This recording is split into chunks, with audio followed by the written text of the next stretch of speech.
The press conference is just about getting underway. We're getting visuals now, and the Information Minister, Kojo Ponkruma, I believe, is just about introducing the Finance Minister. And your good selves joining us from various media houses. We also have with us the Member of Parliament for Etiwa East, the Deputy Minister for Finance, the Honorable Abena Osei-Asare, who is with us. Shortly, I'll introduce to you the Minister himself who will be speaking, just to set some context for our conversation. You are aware already that the world is going through a challenging moment. Started in 2019, peaked around 2020.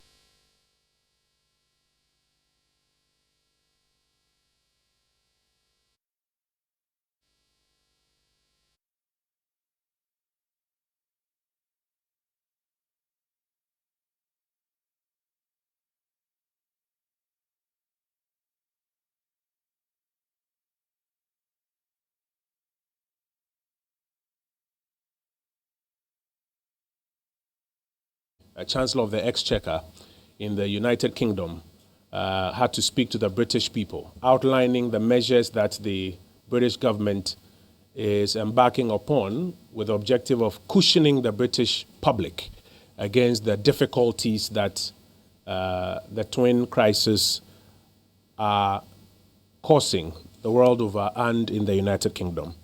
Here in Ghana, even before that, you heard us mention that the President, as part of the regular quarterly cabinet retreats, had spent a lot of time on the economy and had tasked his ministers to do some work on various parts of it. And we had mentioned earlier that the minister responsible for finance will later this week, and that's actually today, have the opportunity to speak to the nation about the measures that government will be rolling out upon the president's instructions. There was a need to do some stakeholder engagement between the cabinet retreat and now. It is my understanding that some of that, a good chunk of that has been completed, but there's still some work to be done. But the minister is in a position to speak to the nation and outline the raft of measures that the Akufo-Addo administration will be rolling out in helping to cushion Ghanaians against the economic hardships that the world is going through. So the context within which we're having this conversation is how the Akufo-Addo administration is seeking to cushion Ghanaians in the face of global economic difficulties. I want to, at this stage, invite to the podium the Honourable Minister responsible for Finance, the Honourable Ken Ofori Atta, to deliver his remarks. After that, we'll take your questions and he will provide some responses. Minister, we're in your hands.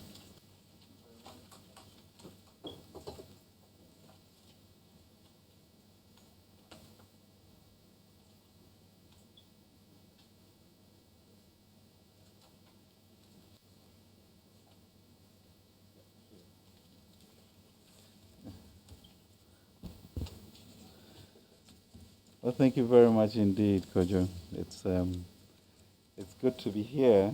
I think I was with you all in January.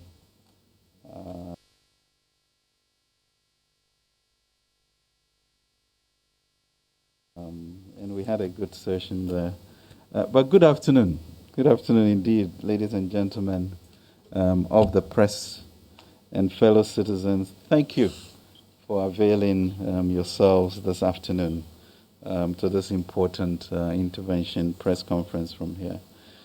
I'm here today to announce to you measures to address the economic difficulties we are facing due mainly to recent global and domestic events. These difficulties have manifested in rising fuel prices, rising inflation and cost of living, exchange rate depreciation, rising interest rates, and revenue mobilization challenges. Government had its first regular quarterly retreat for 2022 from 18th to 20th March at Pejuase, concluding in Accra on Monday, the 21st of March. During the retreat, Cabinet deliberated extensively on a number of issues and approved a number of measures to support current efforts to address the challenges we are facing. Also on Monday, March 21st, 2022, the Bank of Ghana announced a number of complementary monetary measures to address the rising cost of goods and services on the market and the worrying performance of the cedi against major currencies. Ladies and gentlemen, it's important to stress right from the onset that the difficulties we are facing in Ghana are not to work and on track. After the devastating impact of COVID-19, which distorted global supply chains and the ongoing Russia-Ukraine war. If we look at the world today, there are two clear forces shaping global events: the impact of the novel coronavirus pandemic and the crisis in Ukraine. With the virus, the records show that our decision to focus first on protecting lives and then livelihoods has paid off. By February, globally, some 7.03% of those infected by COVID-19 had died. For Africa, the figure was 4.03%, about 251,444 people. In comparison, less than 0.89%, that is 1,445 people of infected people in Ghana died. May their souls rest in peace. Against all odds, but due to firm leadership, bold initiative, and responsive citizens, Ghana has so far collectively managed the virus remarkably well. But we knew that Ghana, like most countries in the world, had a tall list of coronavirus-induced bills to pay from 2020 and 2021, and came out of plans and policies to boost investor confidence and job prospects for 2022 and beyond. As you recall, we lost 13.1 billion of revenue and had to increase our expenditure by 14.2 billion, with combined fiscal impact of 26 billion Ghana cedis, about 6.8% of GDP in just 1 year. For government, 2022 was now the time to go full steam ahead in healing the economy to create jobs, especially for our young generation. This was evidenced by our growth figures, averaging 5.2% in 2021, up from 0.4% in 2020, and a startling 6.6% growth in the third quarter of 2021. We outline our comprehensive recovery program, the 100 billion cedi Ghana Cares Obatampa program, to focus on the rail sector to do just that. Our 10 billion Ghana Youth Start program will be the most historic intervention for youth employment in our country. However, three things that we did not and could not predict hit us. That, one, that Parliament will approve government's 2022 budget statement, the appropriation and its expenditure plans, and then turn around to vote against one of the key revenue generation measures that was being introduced, the e-levy. That the unyielding stance of the minority in Parliament against the e-levy would gravely affect investor confidence in our capacity to implement our programs and settle our debts, triggering a downgrading by credit rating agencies and now capital markets.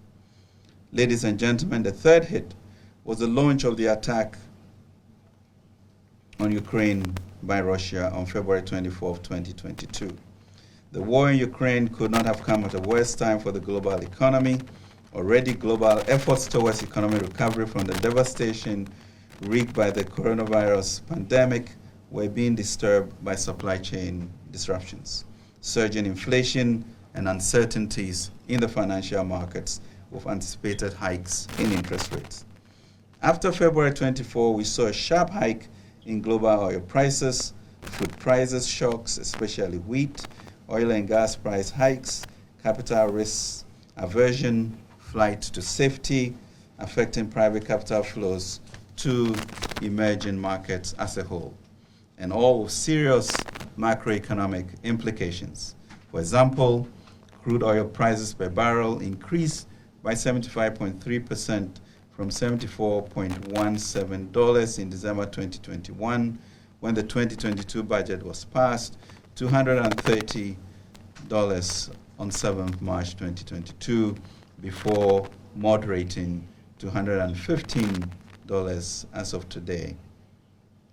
Crude oil prices crossed the $100 mark for the first time since September 2014. We recall that prior to the pandemic, we had built resilience through the implementation of bold and prudent economic measures. By April 2019, we had successfully, as a country, completed the 4-year IMF program. We did so and more by achieving an annual average real growth, GDP growth of 7% between 2017 and 2019 from 3.4% in 2016, maintaining a fiscal deficit below 5% of GDP for 3 consecutive years, maintaining a positive primary balance for 3 consecutive years, which put our debt on a sustainable path, lowering lending rates by over 10 percentage points, restructuring the banking sector to protect the savings of 4.6 million depositors, and strengthening the financial sector. So far, government has spent over $25 billion since 2018 to clean up the financial sector, reducing inflation from 15.4% in December 2016 to 7.6% in 2019, and preserving the integrity of the local industry.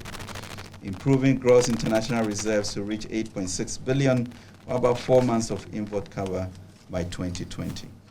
Introducing the most ambitious social welfare policy ever seen in our country, the Free SHS program. Constructing and rehabilitating more roads, cumulative of about 6,000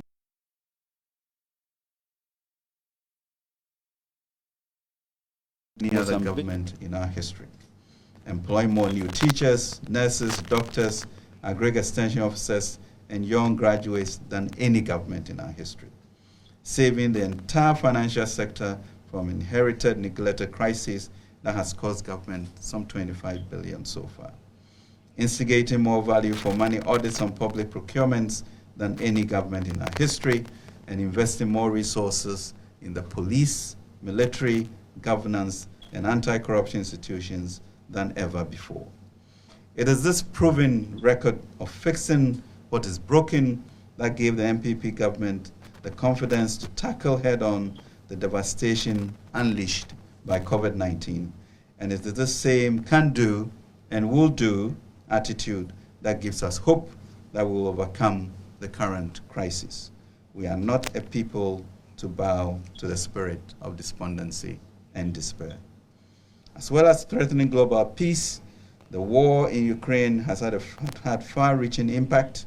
We do not know how long the conflict will last, but it is clear many countries in Europe and beyond to adjust their economic plans for 2022, and Africa is likely to be amongst the worst hit outside of Ukraine. UNTAC's rapid assessment of the war's impact on trade and development shows a rapidly worsening outlook for the world economy, with the situation especially alarming for African countries. The Russia look for the world economy, with the situation especially alarming for African countries. The Russia-Ukraine war has also compounded the global supply chain and trade disruptions brought about by COVID-19 pandemic, as well as adversely impacted the dreaded 3 Fs: food security, fuel price escalation, and financing conditions. That's impacting living conditions with the capacity to derail global recovery efforts in 2022 and beyond. Global inflation trending upwards has led to central banks raising interest rates globally, resulting in tight financing conditions and reversal of capital inflows, especially to emerging markets. For example, the U.S. Federal Reserve Bank announced a hike in interest rates by 0.25 percentage points on 16 March and has signaled more such to follow. Similarly, the Bank of England has raised its policy rate by another 25 basis points to 0.75% on 17 March 2022. We've seen the highest inflation in US, UK, Germany, and other advanced countries since 1974. The US's inflation increased by 6.5 percentage points from 1.4% in January 2022 to 7.9% in February 2022. Similarly, inflation in Germany increased by 4.1 percentage points from 1% in January 2022 to 5.1% in February 2022. Since the COVID-19 pandemic struck, more than 60% of African sovereigns have suffered downgrades across the region. Ghana witnessed a downgrade from Fitch on 21st January 2022 to B- with a negative outlook, while Moody's downgraded Ghana to Caa1 with a stable outlook on 4 February 2022, even though S&P affirmed Ghana's rating at B- with a stable outlook on 7 February 2022. These downgrades have had implications for market access, exchange rate depreciation, capital flight, and increased cost of financing.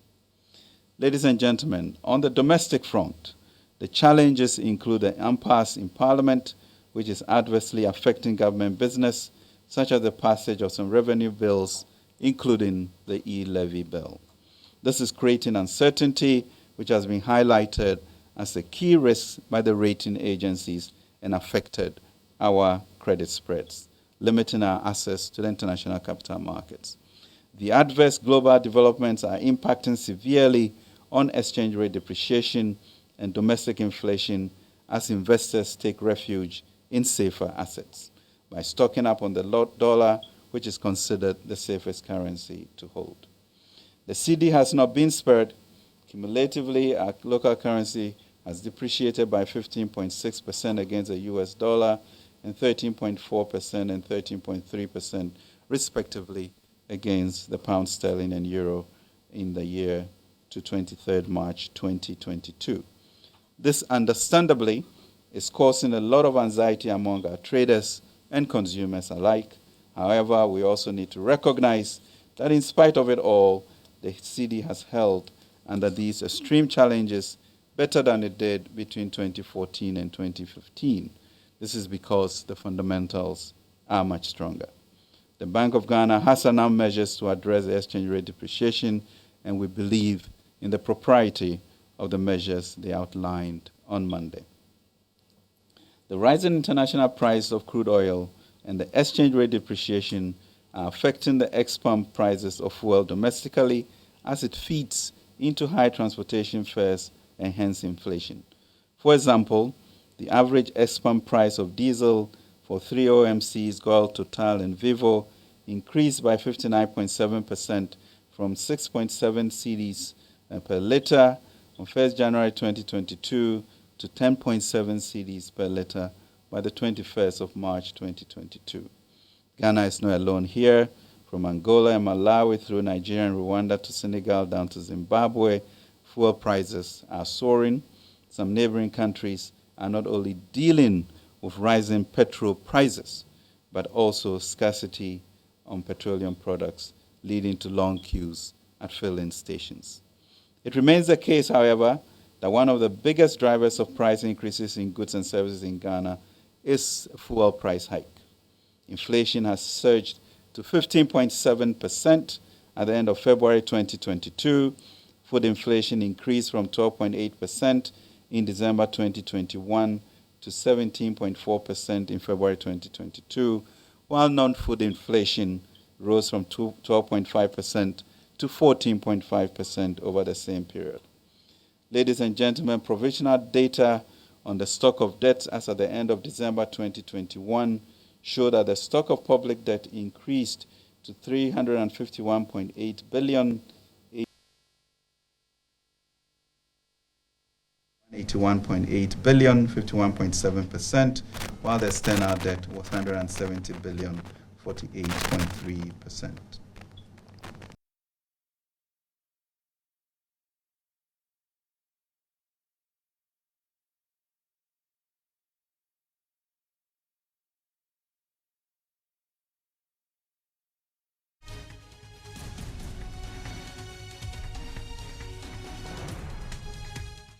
And decisive actions are therefore required to address the challenges and ensure the achievements of the objectives and targets of the 2022 budget, including unleashing the entrepreneurial verve of the Ghanaian youth.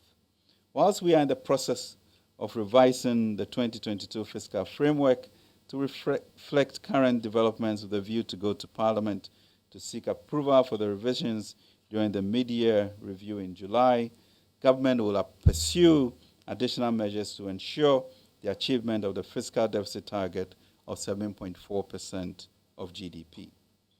Ladies and gentlemen, government had already started the new year with spending cuts as Parliament failed to approve key revenue streams at the appropriate time.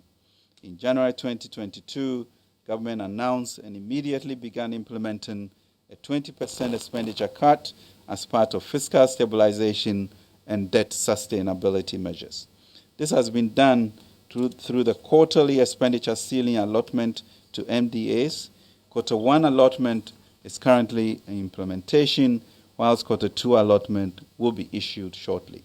The ministry has strengthened its expenditure monitoring systems and processes to ensure effective implementation of these measures. In addition, government has decided to take the following measures to ensure the achievement of the fiscal deficit target of 7.4% of GDP for 2022. So, expenditure cutting measures. Discretionary spending is to be further cut by an additional 10%. The Ministry of Finance is currently meeting with MDAs to review their spending plans for the rest of the 3 quarters to achieve the discretionary expenditure cuts. 2, these times call for very efficient use of energy resources. In line with this, there will be a 50% cut in fuel coupon allocations for all political appointees and heads of government institutions, including SOEs, effective 1st February 2022. With immediate effect, government has imposed a complete moratorium on the purchase of imported vehicles for the rest of the year. This will affect all new orders, especially four-wheel drives. We will ensure that the overall effect is to reduce total vehicle purchases by the public sector by at least 50% for the period. Again, with immediate effect, government has imposed a moratorium on all foreign travels except pre-approved critical statutory travels. 5, government will conclude on ongoing measures to eliminate ghost workers from the government payroll by end December 2022. Government will conclude the renegotiations of the energy sector IPP's capacity charges by end of quarter 3 2022 to further reduce excess capacity payments by 20% to generate a total savings of 1.5 billion Ghana cedis. We will impose a moratorium on establishment of new public sector institutions by end of April 2022. Prioritize ongoing public projects over new projects.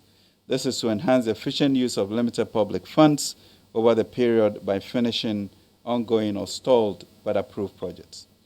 Reduce expenditure on all meetings and conferences by 50% effective immediately. Pursue a comprehensive reprofiling strategies to reduce the interest expense burden on the fiscal, and liaise with organized labor and employers association to implement with immediate effect the measures captured in the Kwao Declaration of the 2022 National Labour Conference, including reforms towards addressing salary inequities, inequalities, example, Article 71, office holders. The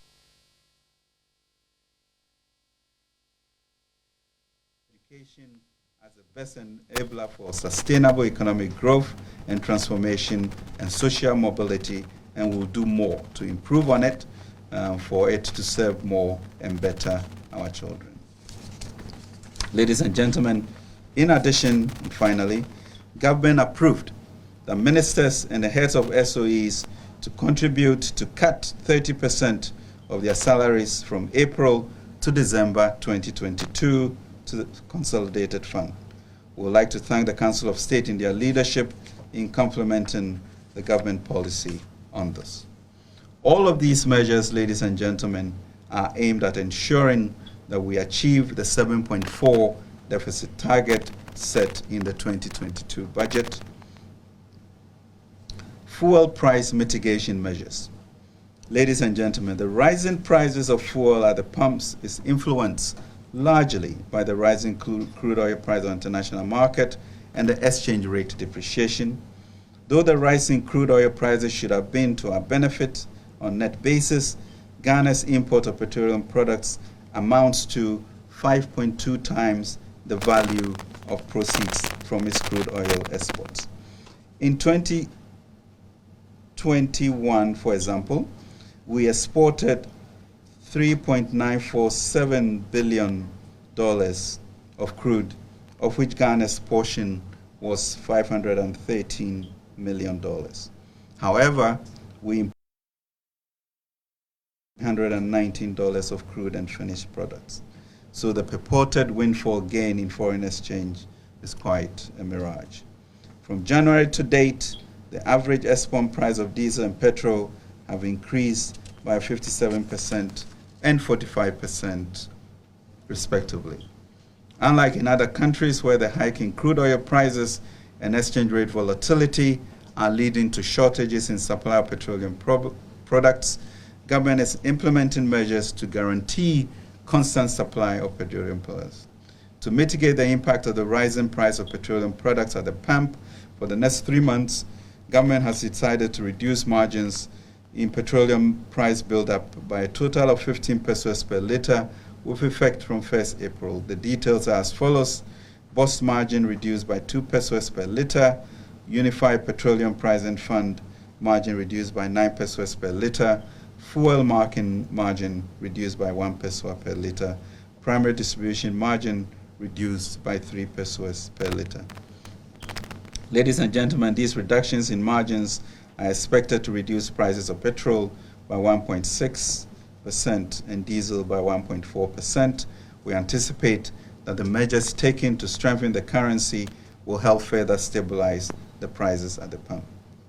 Ladies and gentlemen, in addition, the NPA and the Ministry of Energy are in discussions with the OMCs to reduce their margins within the spirit of burden sharing.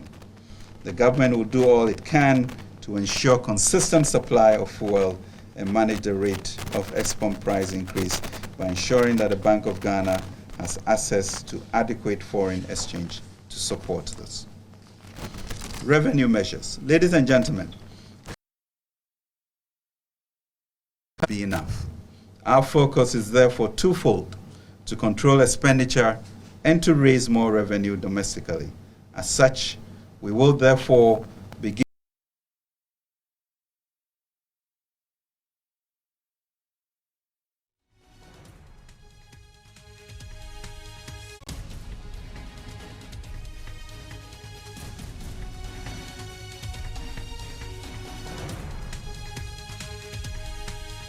roll out a simplified tax filing mobile application for all eligible taxpayers by July 2022. We will impress upon Parliament to fast-track the passage of the e-levy bill, tax exemptions bill, and fees and charges bill. Prioritize the Revenue Assurance Compliance and Enforcement Program, the RACE program, to plug revenue leakages, especially at the ports, the infamous fuel bunkering cartels, and small-scale mining exporters cabal.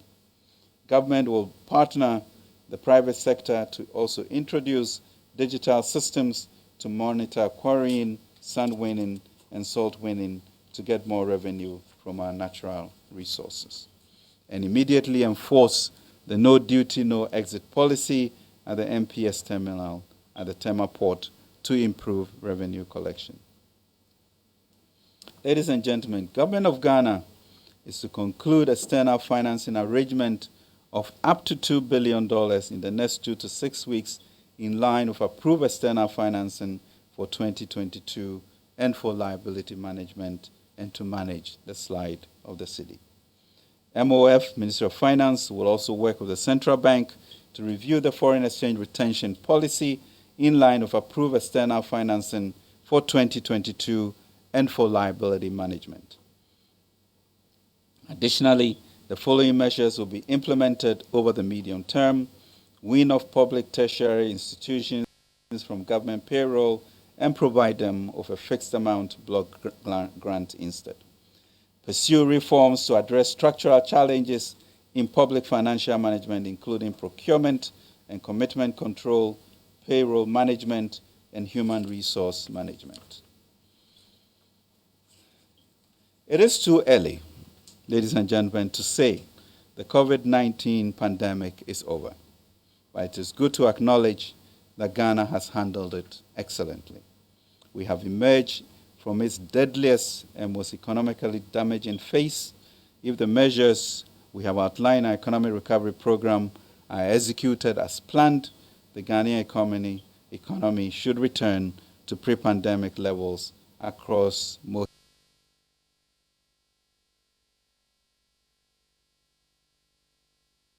Quite clear that both the occupation of Ukraine and the range of sanctions imposed on Russia will have profound effects both in the short and long term for global markets. The longer the conflict goes on, the greater will be the disruption to the global economy. We shall continue to monitor the situation very closely and make further adjustments if and when needed. We may have no control of the trajectory of the conflict, but it only reminds us how necessary it is for Ghanaians to assert greater control over our own destiny. That we can do if we share in the sacrifices before us to strengthen our capacity for greater self-reliance even in this interdependent world. Government remains optimistic that the economy will grow even bigger this year. The challenge now is to marshal this economic growth before us in the right direction and ensure that it benefits Ghanaians across the board. Ladies and gentlemen, we are confident that these measures will address the immediate and short-term challenges confronting our nation. Government remains resolute and committed to entrenching the structural transformation of our economy in the long term. To this end, we are aggressively pursuing key interventions such as 1D, 1F, Ghana Cares, and the Youth Start programs to improve our ability to locally produce more goods and optimize the opportunities AFCFTA offers us. It is important that as a country, we reduce our dependence on imports and increase local production. Public institutions are reminded of government's policy to buy locally produced goods. It is critical that Ghanaians reconsider their preference and consume more locally produced goods to support the economy and guarantee decent jobs for our people. Ladies and gentlemen, your government, the Akufo-Addo administration, is determined to turn things around and has the skills, discipline, and compassion to do so. But to do so, we must not allow our fortunes to be misdirected by speculators and naysayers, those who only thrive when we allow avoidable uncertainties to hold sway in the affairs of the nation. I pray that peace be within the walls of Parliament and sobriety within its towers as we go back to Parliament to introduce our revenue bills. Ladies and gentlemen, these measures outlined today will significantly improve the macro-fiscal situation towards a restoration of confidence and safeguard the achievement of the 2022 budget deficit target of 7.4% of the GDP. These measures have been carefully designed to ensure that growth and spending on social protection are, however, not compromised. Ladies and gentlemen, these are truly challenging times globally. No country has been spared. Government therefore calls on all Ghanaians to stand together. Together, we shall surely overcome. Ladies and gentlemen, the people of Ghana, we can do it together. This is not the first time an MPP government working together with the people of Ghana has succeeded in overcoming an economic challenge of this nature. We have demonstrated time and time again our ability to overcome with you. First, in 2001, the MPP government, led by former President Kufuor, together with the people of Ghana, brought the country out of severe economic difficulties. Second, in 2017, the MPP government, led by President Nana Danko Akufo-Addo, together with the people of Ghana, brought the country out of the economic doldrums in which we were at the end of 2016. This third time still under President Akufo-Addo, working together with the people of Ghana will not be an exception. Ladies and gentlemen, I've had the privilege of engaging in a number of town hall meetings from Koforidua to Takoradi, to Tamale, to Wa and Ho, and the resolve of our people to burden share for a better life for all of us is palpable. In particular, they want everyone to pay taxes. They want government to be accessible. They want Parliament to get on with its work. They want employment for our youth. They want agriculture and industry to thrive. They want government to cut its coat. They want us to tackle our debt problem and raise more revenue and to prosecute offenders. Ladies and gentlemen, our media review will reveal the successes of what we have done. This would ensure that the structural reforms are crystallized, reduce fiscal dominance during this period, and ensure fiscal and monetary policy coherence. Let me end by a quotation from Jeremiah. Let us seek, all of us, the peace and prosperity of our nation. Let's pray to the Lord for it, because if it prospers, you too will prosper.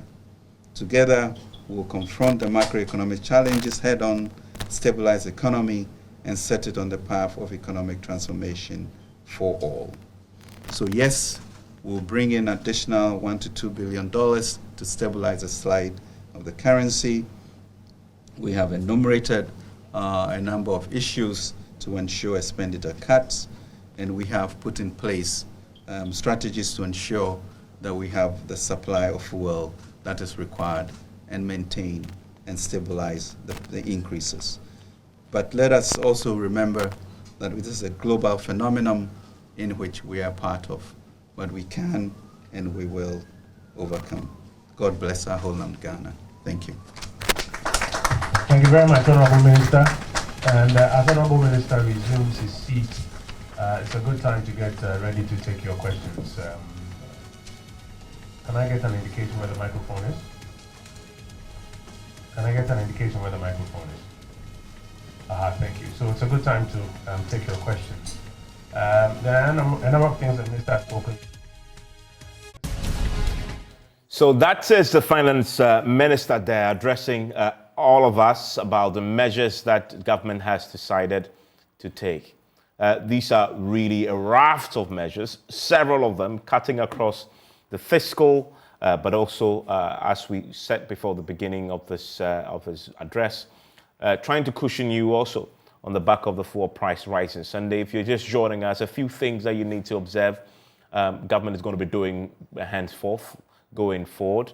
The finance minister just has announced a discretionary spending cut by an additional 10%. They announced a 20% cut at the beginning of the year. They've announced an additional 10% cut, which means a 30% overall, which is quite significant. And there's 50% cut in fuel coupon allocation for all political appointees, which is effective February, 1st February.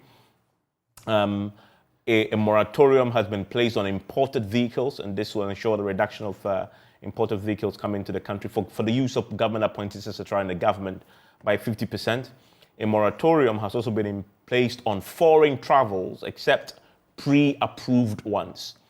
Indeed, I will go back to the finance ministry's venue and hear a few more questions coming for the finance minister to take on.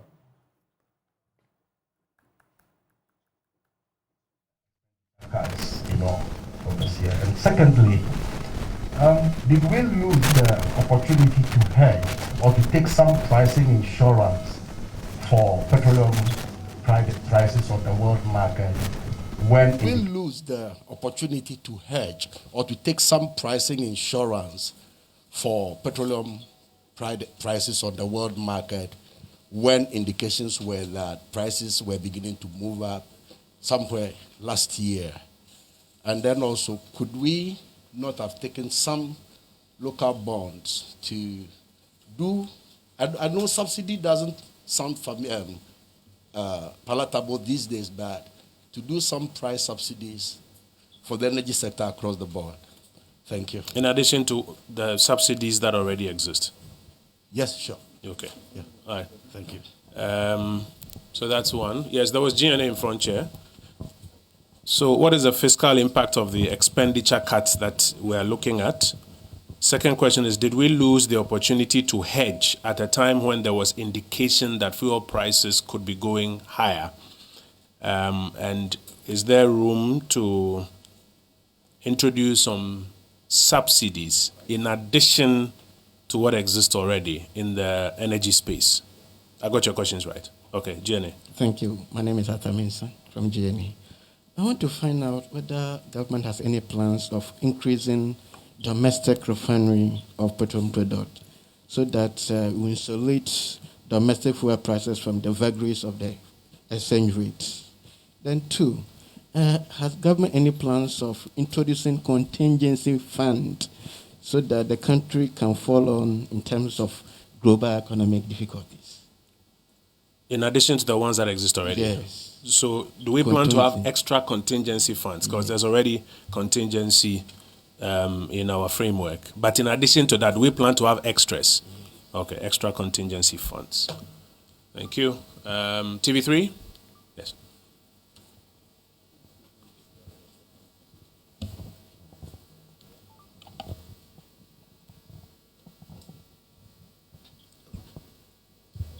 Good afternoon. Nanikia Mensah Brampa with TV3 3FM. So I think my first question was asked by Shingwa regarding the value, how much government hopes to save from these measures that have been outlined by the finance minister. And secondly, government, we know, is the biggest spender when we look at the economy. Won't the expenditure cuts affect money within the system? That's what we want to find out. Thank you. Thank you. And if I have permission to add to your question, not just money, but economic activity.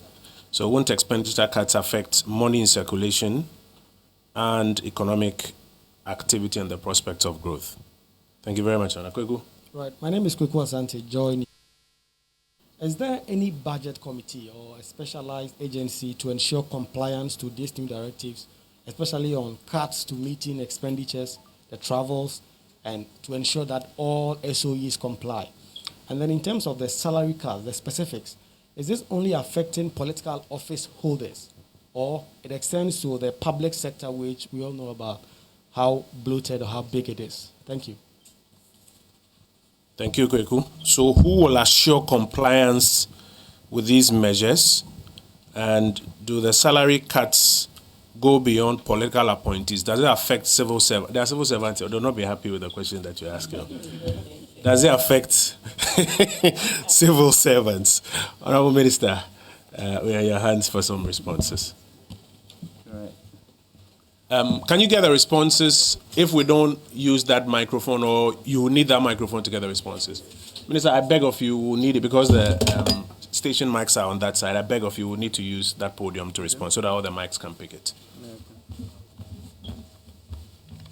So while Minister is moving there, let me just go over the questions. What is the fiscal impact of the expenditure cuts? Did we lose the opportunity to hedge when there was indication that prices were going to go up? And is there room to introduce some subsidies on energy prices? There's a second question from GNA. Can we look at deepening domestic refining of petroleum products so that in terms of sources, we have local sources that could translate into some cheaper products for us? And in addition to the already existent contingency funds in Ghana's budget, do we think we need to increase our contingency funding here in Ghana's budgets? There's another question. Won't the cuts affect money in circulation? And I added to it economic activity and the prospects of growth with Naneku's permission.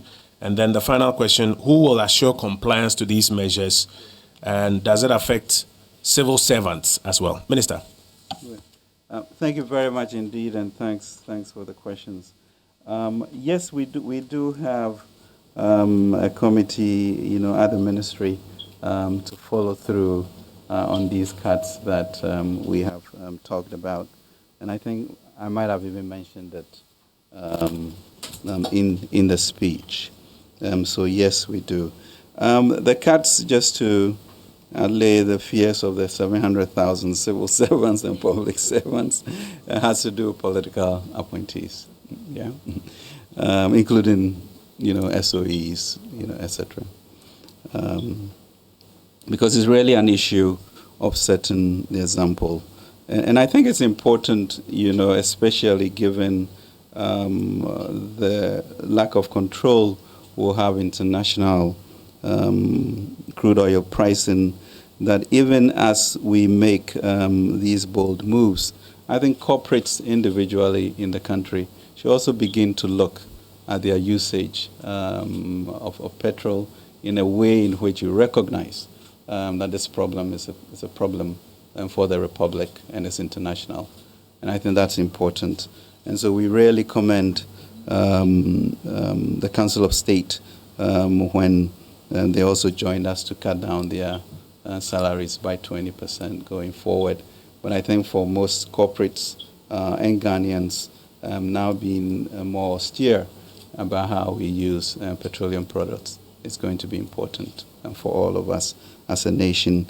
As I mentioned, we are a net importer of petrol, of fuel, and it's almost like a 1 to 5 point.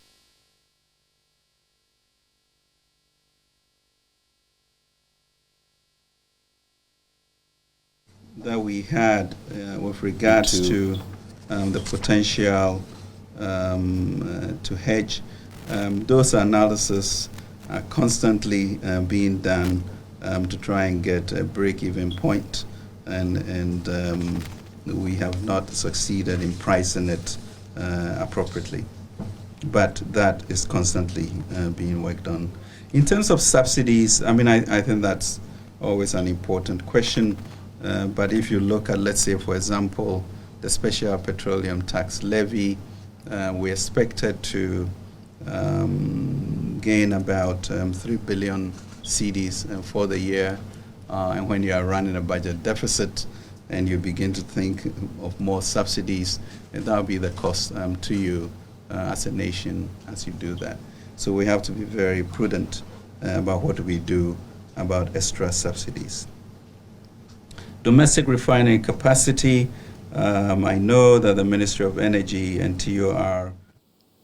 Domestic refining capacity, I know that the Ministry of Energy and TOR are working on various plans to see how we can build a new refinery, either private sector or PPP, etc. So that certainly is an appropriate idea to be shared. With regards to savings, in terms of our initial calculations of all of that, will be about 3.5 billion Ghana cedis that we expect to be able to save. But we'll keep titrating and tightening it and ensure that we get as much from that as possible. The contingency funds that was mentioned, good idea, but you really need, we already have our heritage funds, etc. And at this juncture, with the crisis, there's very little to add on to. But certainly, we're always looking for ways in which you can build stock for the future. And so that would be done. I don't know, Kojo, is that... Yes, Minister. I have a sense that the key issues have been tackled. We'll take a second round of questions. Miss, I think there was... Yes, there was only one that is yet to be responded to. One, that cuts affect money in circulation and economic activity and the prospect of growth. Well, the question that I guess we have to ask ourselves as a nation, and therefore whether the cost of runaway inflation, what we are experiencing with our currency, and what that will trigger into.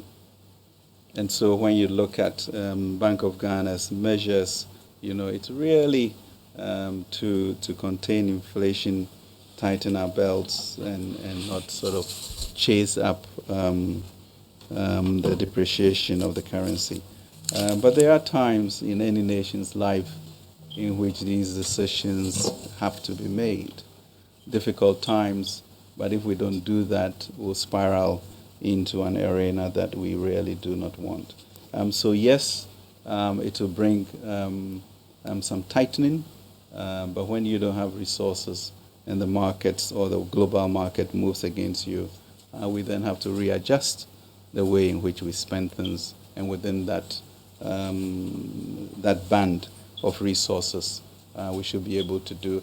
I mean, note that even last year, from a 0.4% growth in 2020, in 2021, we were able to grow by an average of 5.2%. And the third quarter, as I mentioned, was amazing at 6.6%. So we need to be very deliberate in how we support, the areas in the real sector that would generate the growth and cut down on overheads in governments. Thank you.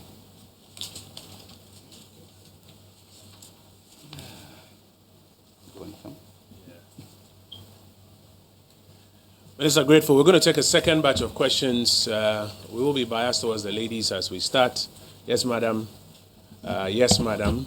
And then I'll go to the two gentlemen at the back. That will make 4 for this round. There are 2 gentlemen here, yourself, and then yourself. I'll give you priority in the next round. So, madam, let's start with you. Not more than 2 questions so that we can hear from more people. My name is Agnes, and I report for the Chronicle newspaper. Minister, you spoke of returning to Parliament with regards to the e-levy. I want to know what assurance you have that it will be passed this time around. Thank you. Thank you. Blessed assurance.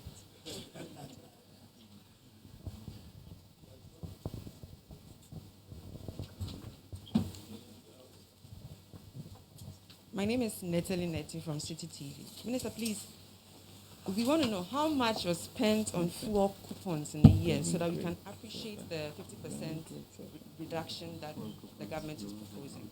And also, how much is the government expected to save from all these cuts and measures put in place to revive the economy? Okay, thank you. Natalie, I think the second one was answered already in the first round of questions. But Minister, the question is, can you disaggregate, for example, fuel and other things here and now for us? If you can, we'll be happy to. Yes, sir. Yes. Christian, I would like to find Christian, out from which media house? GNA and Reuters. Please go ahead. Yes. Go ahead, sir. Yeah, the details, we want the minister to share big details on the 2 billion series. $2 billion, where is it coming from? You just said external. And how would that help prop up the city? Okay. Say again? Okay, so then I'll come to you. Yes, sir. Right, my name is Emmanuel Abuaji from Asase Radio. And my first question is, with a 15 peso margin off the price build up, is this going to be reintroduced after the 3 months that you mentioned? And have we not taken into consideration the debate that some of the margins have outlived their usefulness and therefore should have been factored into this particular calculation? Now, my second question is the fact that we are going to cut purchase of cars. Now, government is considered a substantial purchaser of vehicles in our country. So how is this going to improve upon our infant automobile industry? Thank you. Thank you very much. Very interesting question. Yes, sir. Is that Daily Graphic? No, Ghanaian Times. Ghanaian Times, okay. Cliff Ekufu.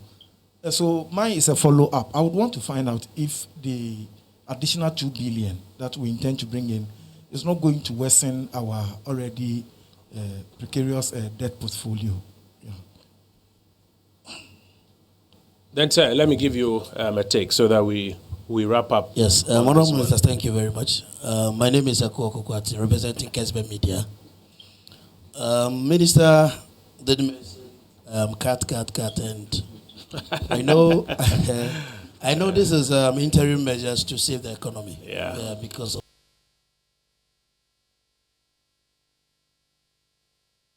representative of the people. I'm talking about Parliament. Yeah. Do we have any plans to also, maybe in a way of speaking to them, to also cut certain percentage from their salary, because they are 275 and any percentage cut can also contribute to the problem that we want to solve? Thank you. You have a follow-up on this one? Very quickly, very quickly. Talking about the expenditure cuts and debt situation, the Auditor General's report actually indicated that certain public officials have misappropriated certain finances related to them. Are there any plans to pursue, the collection of such funds to actually support our fiscal management? Thank you. Thank you. I'll go over them, but I think there are a few I've got to deal with very quickly. So you watch the public account hearings live on television at every point in time. When the Auditor General has made a finding, a preliminary finding that he's of the view that some infraction has taken place, the audit committee of the organization has and so Parliament is a platform for reporting. If it's been corrected, it's reported. If it's not being corrected, the Parliamentary Accounts Committee gives the instructions on what needs to be done at that point in time. And then still stay with Parliament on the question of the emoluments and other things of members of Parliament. You know, there's a process for determining emoluments of the executive and then of the legislature. And you also know that you may not necessarily be able to vary it to people's disadvantage. It becomes a question for the legislature to voluntarily examine. Now that the Council of State has voluntarily taken a cut, the executive has done it voluntarily. It becomes a matter for the legislature to look at. And I do believe that there are several members of Parliament who are interested in having that conversation in Parliament. So we'll leave Minister and the executive out of that one. Agnes wants to know, Minister, whether you have any assurances on e-levy. Netele is asking if you can disaggregate some of the issues that are being cut now. Aggregate some of the issues that are being cut now and give some nominal figures even here and now. Christian is asking if you have any further information you can share on the 2 billion injection that you mentioned. And then also if the cut to projected purchases of vehicles will not affect our infant automobile industry as government cuts affect the economy throughout. So, Minister, let me invite you to provide a response. Are there further questions so that I know whether we'll wrap up after this one or not? Okay, so I'll come back for a final round. So, Minister, we're in your hands.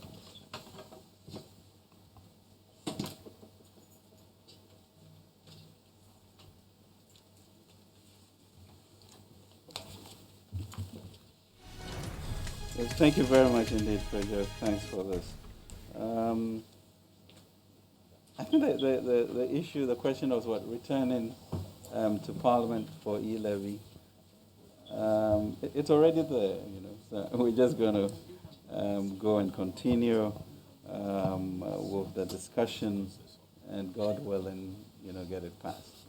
I mean, it is in the parliamentary system. So I pray, Parliament rises on April 4th or 5th, maybe. And so we've got some critical, maybe 14 or 15 days to make it happen. And I think after these town hall meetings and understanding what the Ghanaian people want, we should be able to do that. I think somebody talking about fuel coupons.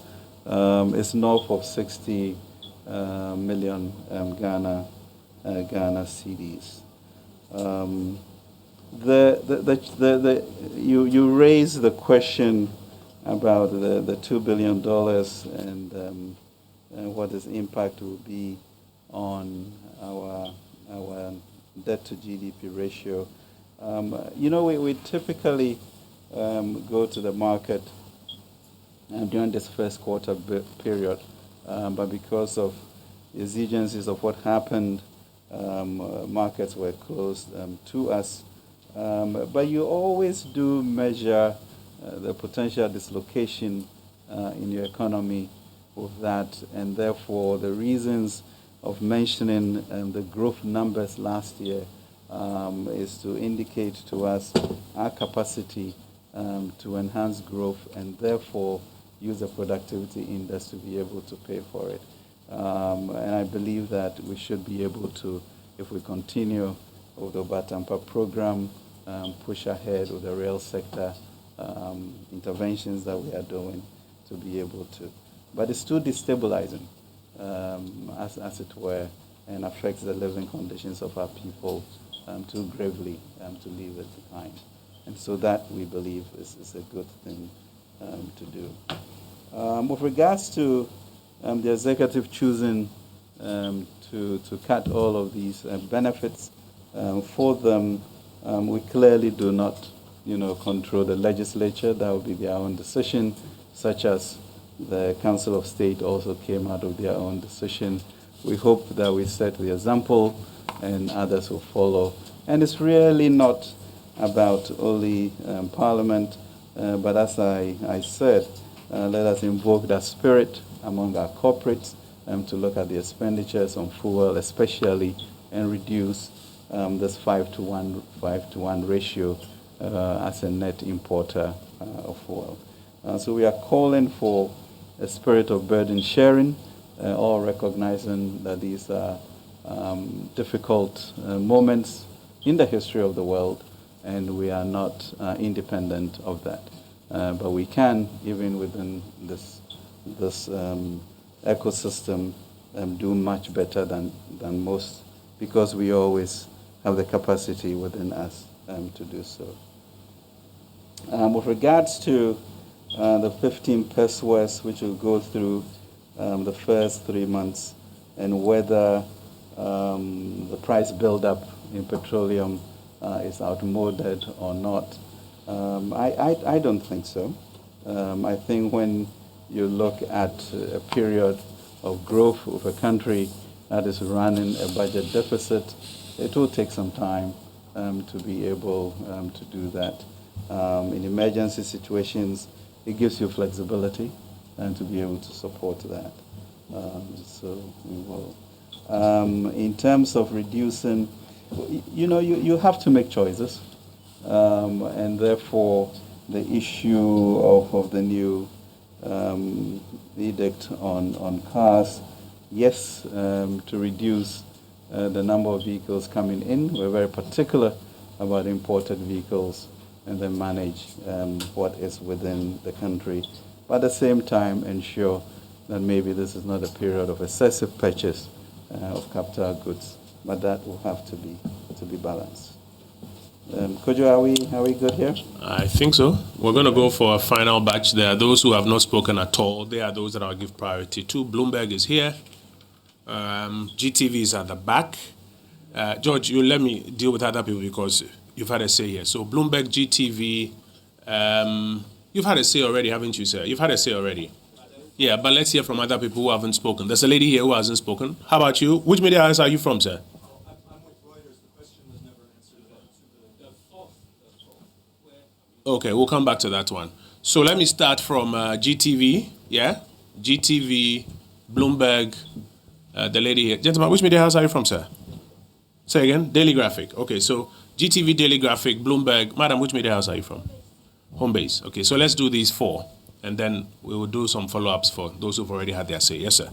Thank you so much, Honorable. My first question, I want to know if there is any plan on Tema Oil Refinery. We've seen the setting up of a new management, and we've not had any sort of concrete plan, because that really feeds into our quest to refine our products locally and ensure maximum value.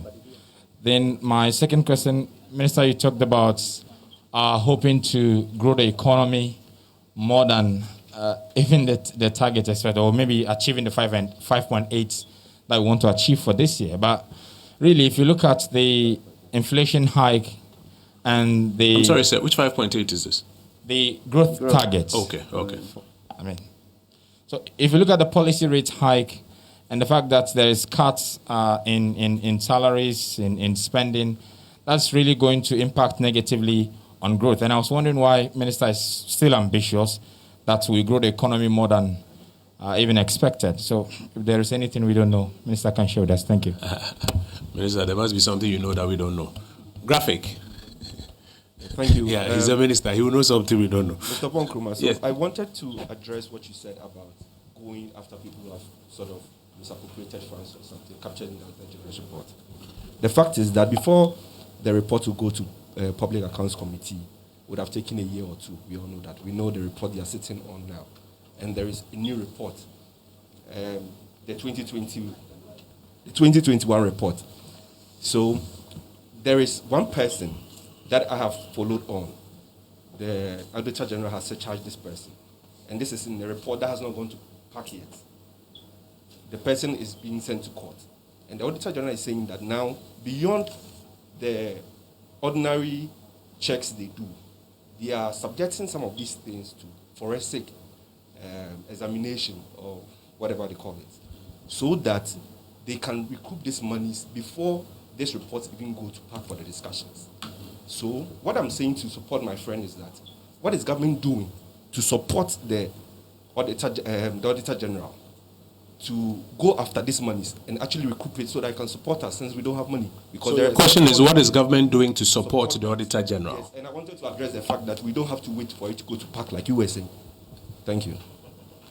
So, Minister, the question is, what is government doing to support the Auditor General? That's the question. We'll get your response. This graphic, yeah? Yeah. Then there's Bloomberg. Please bring the microphone to Bloomberg, yes.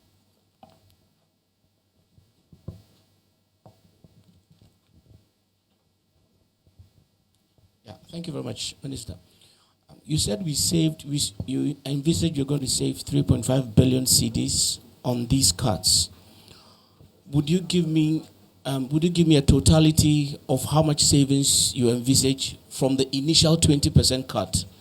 So I have a bulk figure. Now, the Bank of Ghana announced a deficit figure of 9.7 as deficit for 2021, but excluded the legacy debts. What is the unified deficit for 2021 end year? And cocoa revenues too have underperformed this year. How does that add to your pressures of revenue targets? Thank you. So how does the cocoa performance affect your revenue targets? Yes, madam. Please, I'm Santoa Julius from Homebase TV. I just want to find out, with the rumors going on that government payroll is full. So even after university, no matter the course that you did, there is no more any governmental job for students. So how true is this? And if it's true, what's the government doing about it? And with the You Start program, I don't know, I get people asking me more about this, but I think the education is not really there. How do you get the money? I mean, how do you get to enroll on this policy? Yeah, it's not even been launched or rolled out. Okay. So I'm sure once that takes place, the necessary conversations will come. So we'll stand that down. Minister, there was a follow-up question about the 2 billion. Are you now, as we speak here, in a position to talk about the sources, etc., of that 2 billion? That will be it for this batch, and then I'll do a final float if there are any outstanding follow-ups. Thank you very much indeed. Thank you. I mean, the $2 billion that we intend to bring into the system, already we sent out some RFPs. We've gotten responses to those from three international banks, and we will be negotiating the term sheets in the coming week or so. So that's where that is. With regards to Tema Oil Refinery, yes, there's a new management of that. They've been to our offices, given us their plans and their keen interest in looking at a structure to get a new refinery in place. So that is being contended with. You indicated some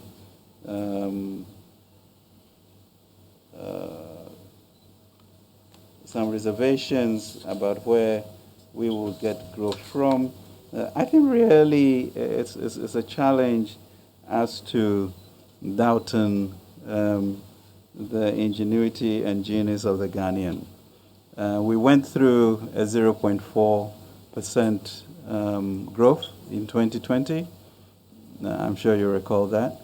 And already in 2021, I think we're going to average about 5.2%. And I'll leave you to explain that. If I had said that at the beginning, you wouldn't have believed it. And then in the third quarter, we had 6.6% growth, all quite tight situations.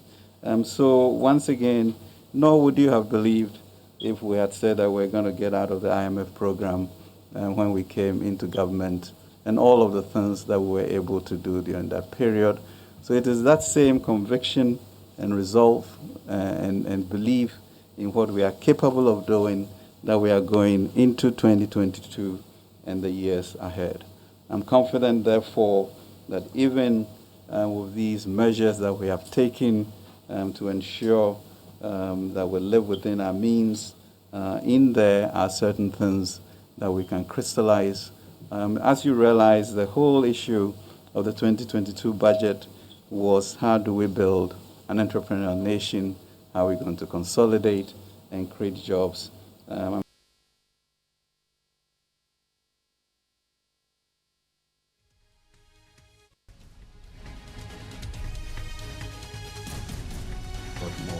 than you can envisage. But I thank you. The issue of misappropriated funds, I think really if you look at the government's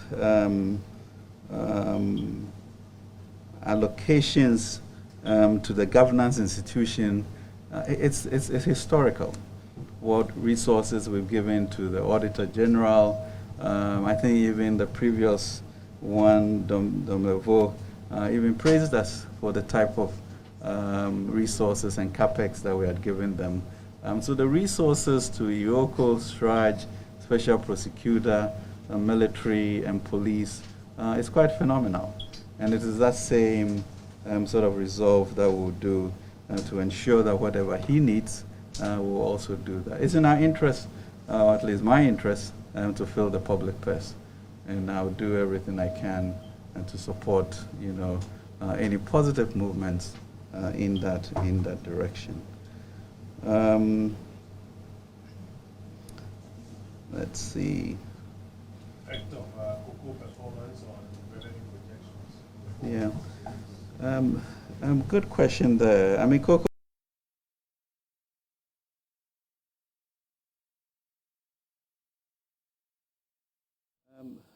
Good question there. I mean, cocoa performance, I think, as you know, we're still going through these imbalances between our pricing and Côte d'Ivoire, and those are things that we really need to manage. Cocoa has invested quite a bit in pruning equipment, in cocoa roads, etc., to open up production in that area. And we're hoping that will then result in more revenues from them in coming times. I think the issue of the 20% cut, the savings, and then the discussions with Bank of Ghana about the 9.7 billion, all of those things, we are now really synchronizing how we work between the monetary and fiscal to be able to further do that. But I thought usually you come and interview me and all of that. And so we'll continue with that discussion when we meet. Yeah, I think really the lady with regards to, the Youth Start program, we did a pilot in late February, early March, and that is really helping us to kind of complete the design, and expectation is that we launch it nationwide in May. What was there another question that you had? Oh, that was it. I think this round has been dealt with. Okay. So I'm going to go around for a final wrap-up. I think our good friend George Affe has a quick follow-up. TV3, Chronicle, Nana. Oh, I'm coming. You don't want me to come to that side. So let's start from this place, and let's make it just one each very quickly so that all your colleagues can get an opportunity. So let's start from George. George, very quickly. My name is George. GTV, come forward so that you just take it up to from, George. Joy FM. Mr. Minister, do you think that these measures that you've outlined are quite robust enough to bring about the required investor confidence in these things that you've announced? Already the minority is raising some serious concerns about these measures that you've outlined here. And just to even read a tweet from Fiscal Atta, who says that, listen, the fiscal measures announced today are just cosmetic and empty. It will further erode confidence in the economy. Government should place a moratorium on new loans, cut in 2022 foreign finance projects at least by 50%, and deliver on promise on reviewing all flagship programs. So the question is, do you think they are enough? Enough. They are robust enough? Enough to, again, restore that investor confidence that you're talking about, please. Very well. GTV, very quickly. Very quickly, I want to know, I think the question was asked, but the answer was not direct. So what's the question, quickly? The impact of the money minister is asking, the $2 billion we are talking about trying to raise on the capital market, what will be the impact on our debt situation, especially when we are at 80.1% now? And if minister can touch more on you noticed he talked about liability management as part of it. Okay. So the let's impact of the development bank. TV3, quickly. Guys, we want to make it one each. Let's try and make it easy for everybody. Right, Yes, so beyond investor confidence, I want to find out if it will pave way for Ghana to go to the Eurobond once again, and how soon will that be? And how attractive enough will that be also for the ratings agency, if I should say? And finally, the toll booths. Kojo, are we going to see a restoration? Let's make it simple for everybody. Being collected. Restoration of tolls. Let me add that to it. Guys, let's try and make it simple for everybody. Yes, Nana? Yeah. Honourable Minister, in case you go back to Parliament and you hit a snack, are you going to introduce another tax to replace the yield levy, or you are still going to hang on? And my second question, do I have possibility of going back to IMF for a bailout at this juncture? So IMF and e-levy. Yes, madam. Okay, so my question is also on e-levy. I'd like to find out if we are maintaining the 1.75 or there is going to be a reduction. Thank you. Let me go to the back. Because it's already been mentioned that we're at 1.5 already. So, yeah. Yes, sir. The two of you. Quickly. Winston from Metro TV. I want to understand, petrol prices have gone up by 50%. As of now, government is proposing 1.6% reduction. What difference will it make? And also, there has been calls by industries for the removal of some taxes on the petroleum price build-up. Are you listening to that, or are you basically going forward with what you just proposed? Thank you. Yes, sir. All right. Still on petroleum, it looks like the geopolitical situation we have because of the Russian war also suggests that petroleum or crude oil and crude products from Russia is low. Now, would it be an opportunity for the government to actually maybe instruct BDCs to redirect their attention to purchase petroleum products from Russia? In the face of the sanctions. Which is supposed to be low because it's not a total ban. Yeah, I understand. But in the face of the sanctions. Exactly, sure. Okay, so then you add that to it, then we examine all of that together. Yeah, let's try and wrap up at the back. Emmanuel, GH1 TV. Since discussions are already going with two international banks, the question is, are these loans commercial or concessional? And finally, will you touch allowances of government appointees? What was the last question? Sorry, just one. Will you touch allowances of appointees? Yes. Just a follow-up. So what is the total tax that government slaps on in real figures? What's the total tax so that we can know by what percentage government is reducing? Total tax government slaps on what? On petroleum products. Okay. The total government tax on petroleum products. As in like the nominal value? The nominal value. Very well. Final one. Yo, Papa, me didn't Bernard Atwata, United Television. Minister Kasemono or Maeti ghost names be. The Pasi who Sadi and Pententia Atna Honey Nioma Bandia Guaquem to be ye for so Sansa Mafui, Ibia San Baba. How mino? And now petrol home commodiano. I told the beer, yet it's in the sea, so before a bed do pump honoma, a bear reflector, a bimoko to Puma as I say mono, not a check. On my young, oh, may assurance be. NPA, near Energy Ministry, near Mama and other stakeholders. On my date, crowd. No, me can see. What you date, no, man? Yes, in 24, I can't Madame Pine. Yet me can say, yeah, so a bit, tell me a bit, one of my effect, no.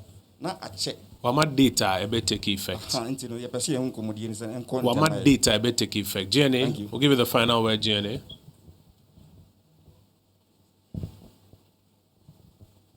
Thank you.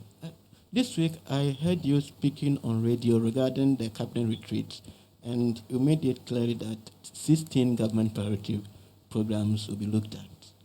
But the minister only mentioned the free agents, that government will not roll back on that one. What about the 15? What measures are you taking on that? I'm talking about NAPCO, one district, one factory, all those things. What are you doing? Thank you. And let me make a quick comment on this one. Madam, I'll make an exception for you. Let me make a quick comment on this one. We have been talking about budget cuts, and we have said that all the expenditure lines are fair to examine, to be looked at for possible budget cuts. Doesn't mean you are going to cancel the program or change the program. Budget cuts. The minister has said that the president is committed to ensuring that free SHS continues.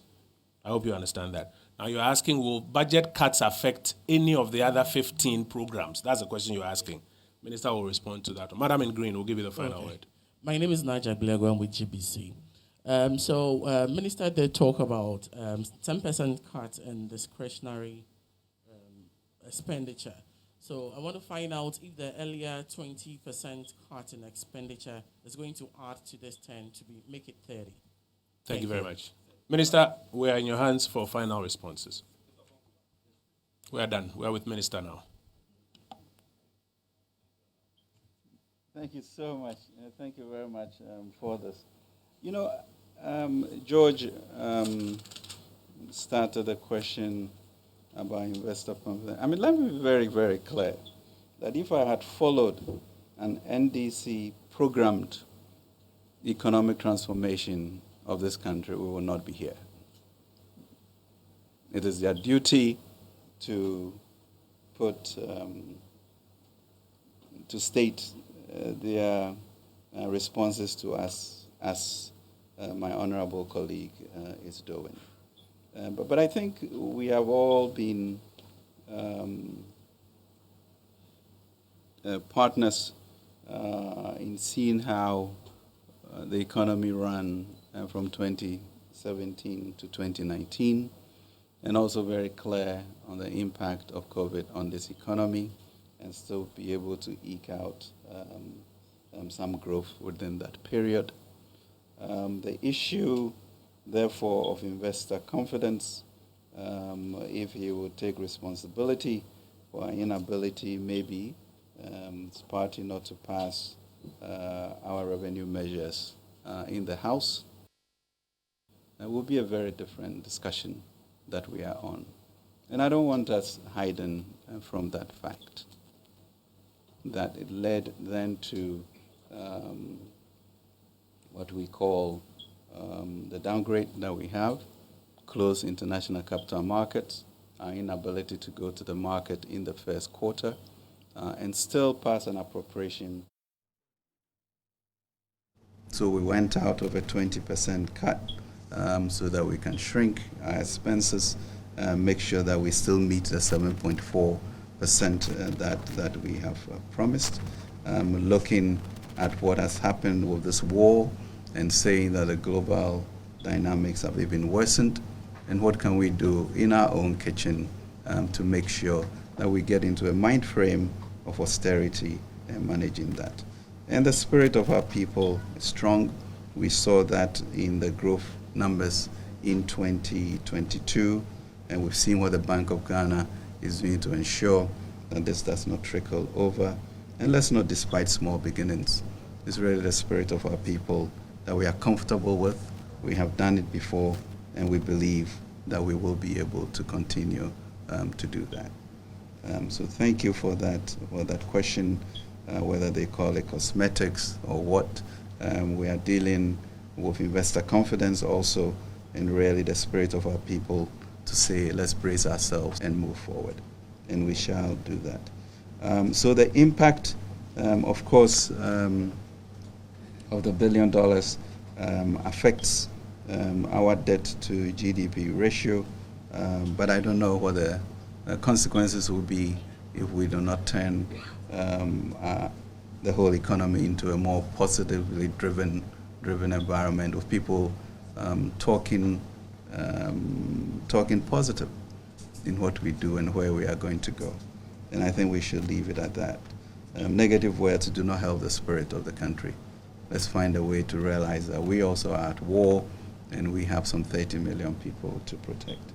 The Development Bank is one of those interventions that the President's administration really believed was necessary for the ecosystem, and therefore between resources of Bank of Ghana, resources that we have, is bringing now an institution which will be able to, on its own, use its balance sheet to bring more resources into the country and support the infrastructure frame of our financial system. So the target was $1 billion. We're already at 800 million mark, and they've started looking at providing credit to institutions already. So it is such thinking that we are going to go through to make sure that areas that will support the real economy have resources for that to be done, especially also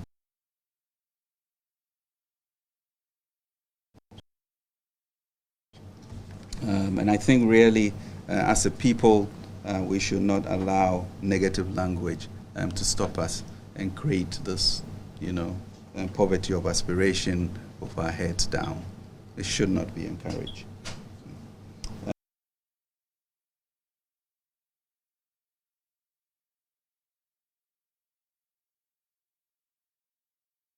I think but we've also told you that we have an incredibly good relationship with them. We're going to continue with that.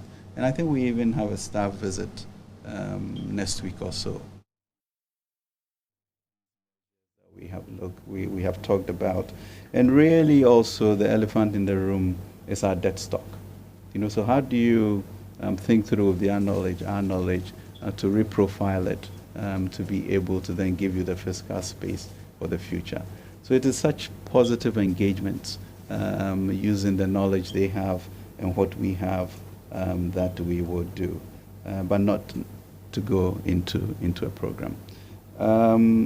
If you pray with me, I'm sure by the end of March we will pass e-levy in Parliament. So let's be very hopeful about that. I think the issue, I think President wanted to be very categorical with regards to the flagships, especially on the senior high school. Of course, there are always efficiencies that we can think about to do, and I think that's important in any, and that therefore the review on all flagships to create efficiencies, etc., will be done. But he truly wanted to be very clear to all of us Ghanaians that the issue of social mobility and inclusiveness and expanding people's horizon cannot be compromised, as citizens of this land. Because most of us, when you really dig deep, came from villages, and because somebody helped us to get further education, it's what brought us here. Not because we're much smarter than our colleagues, but economic circumstances. And when you see 400,000 new people, Ghanaians, getting that opportunity, nobody should belittle or rubbish that. We should just be praying about bringing better education for them and enabling people to realize their potential. And I think that's important. We should inculcate that and be compassionate about that and know that that is our future. The issue of, we did announce even before this crisis the 20% reduction which we have sent out the various notices for, and we are looking to see how it manifests this quarter.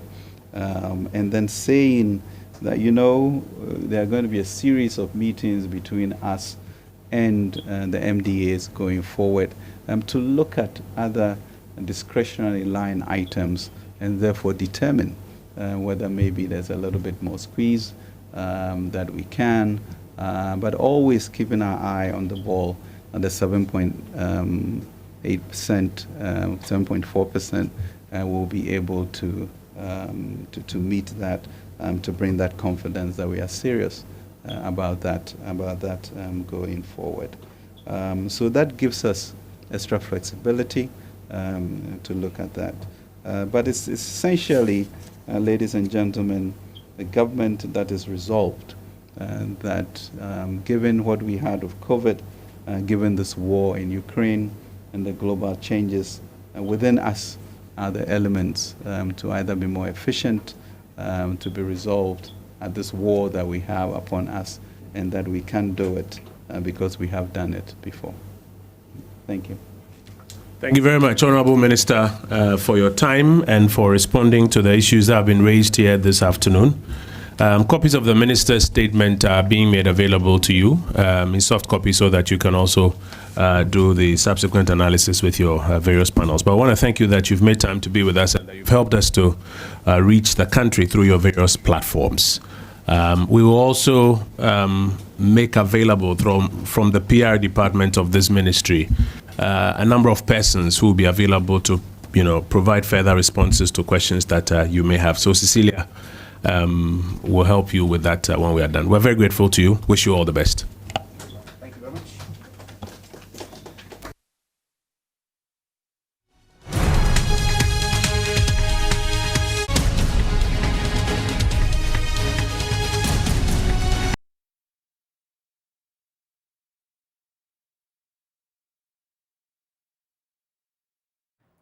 So let's quickly recap the highlights of the finance minister's address to the nation.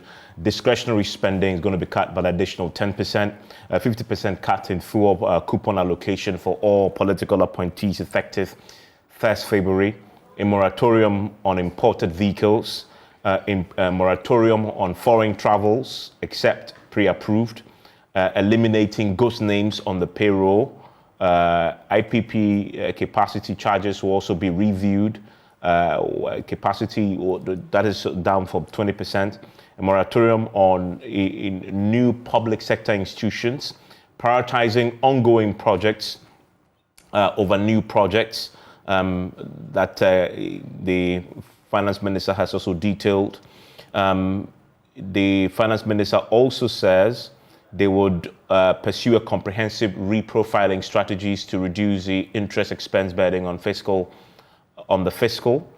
Cabinet has also approved that ministers and heads of SOEs to contribute 30% of their salaries from April to December 2022 to the consolidated fund. They will contribute. So this is it doesn't sound like this is a cut per se. It's a contribution.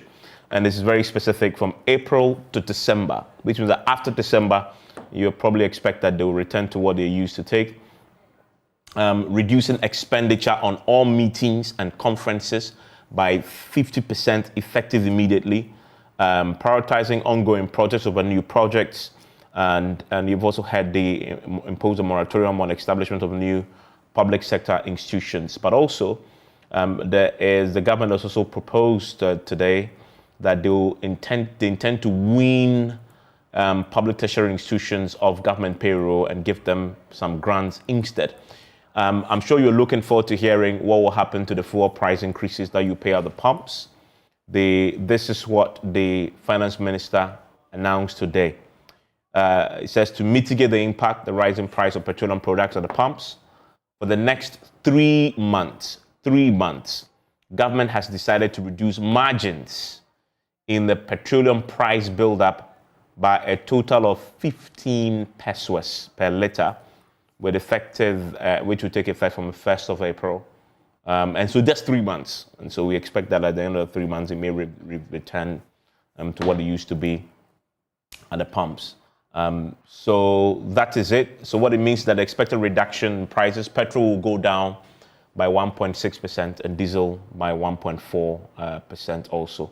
The MPA is doing some other things to try and bring this down further. As far as revenue goes, the finance minister is very emphatic that they will go to Parliament for the passage of the e-levy bill, and he's just said that he's hoping to do this by the end of March.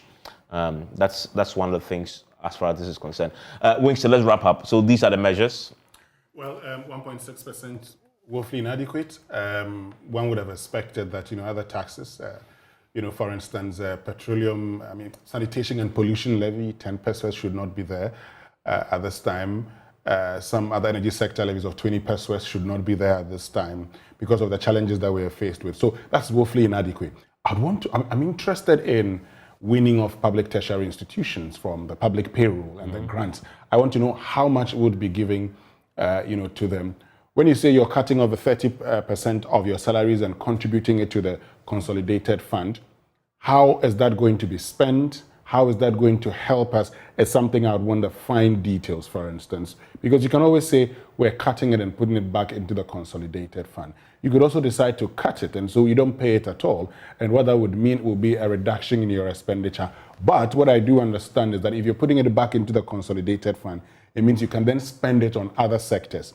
Mind you, we're talking about a 30% cut in discretionary expenditure. What's that 30% cut we're talking about? We don't have time, but let me just do this, Evans. We've been talking about this for a very long time. Look, if you look at your total expenditure of 137 billion Ghana cedis, you have compensation of employees at 35 billion cedis. Non-discretionary, you can't touch it. You have interest payments of 37 billion. You can't touch it. That takes you to 72 billion. You can't touch this. You also have grants to other government units, 26 billion. That takes you to 98 billion. You can't touch that also. You have other earmark funds, 5 billion. That takes you to 103 billion. You're left with about 25 billion that you can really touch. So this cut is not as huge as we may think. You're looking at cutting down 30% out of some 25 to 30 billion Ghana cedis. Then finally, you talk about the fact that the minister has talked about all these reductions. We want to see its implementation. Don't just say there is a team monitoring it. We want to see how much you are giving them and how much you're giving them now. If there's anything that should be clear here, it is accountability. We don't have time, so I end it here.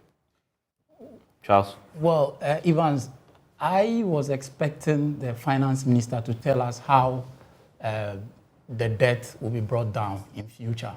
Future could be tomorrow or 2 years or 3 years to come. But clearly we didn't see how this will be done.